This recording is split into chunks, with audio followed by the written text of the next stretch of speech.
Hi, my name is Richard Robertson. I work for a company called SMIT Salvage. I'm the general manager for the Cape Town office. Our local office falls under the SMIT Marine South Africa banner. We deal with salvage cases, marine salvage specifically, and we are a global organization with offices all around the world. Our head office being in Papendrecht in the Netherlands, and our main other offices being in Singapore, Cape Town, and Houston, and recently now in Brazil. The reason for attending this training and the importance to us is we are salvage responders to any marine casualties in South Africa. So this is important to know what happens in the background to a case. Being more operationally orientated, we would be sending people out to salvage their vessels. And we always have to have a representation at these coordination centers because we represent a very important part of all incidences, being salvaging the ship and ensuring that the ship is either salvaged or minimizing the impact before any oil spills, anything happens ashore. So it's quite an important part of our role in the whole organization of incident command. Is this the first engagement of its kind that you are involved in, or do you always participate? I believe there have been 3 of these since 2015. Yes, I've been part of all 3 of them.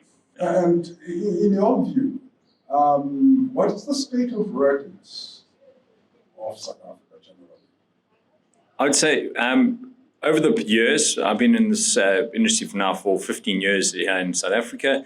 I think initially before this IMOrg organization and implementation of the IMS came in, we had a pretty good system, which was the JOC system, the Joint Operations Committee system, which did work, but there was room for improvement. And this is where this IMOrg and the IMS system of running major incidences, because incidents are getting bigger and bigger, and we need to be able to coordinate and make sure we all, as they always quote, sing from the same hymn sheet.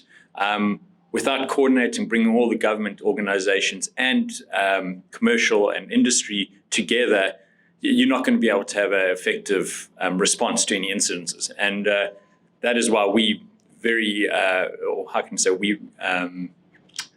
we promote or actually encourage this, because this also makes our lives a lot easier, because often it is an industry situation, whether it's a ship and everyone's relying what is the ship doing, and we get contracted as from part of industry. We need to know that the government organization authorities all are behind us, and we're all working together.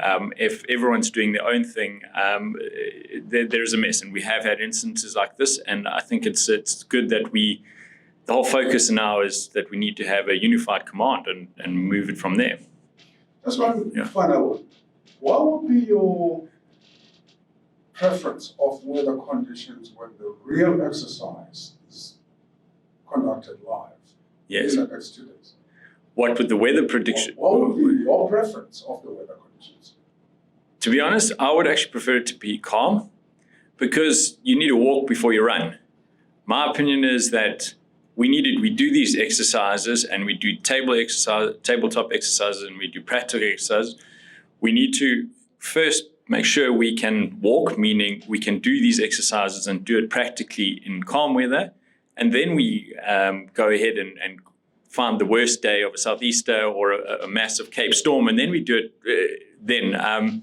But rather we make sure we can do it properly under normal circumstances and then take it forward from it. That would be my preference. Wonderful. Yes. Sir, thank you very much. I truly appreciate it. Sure.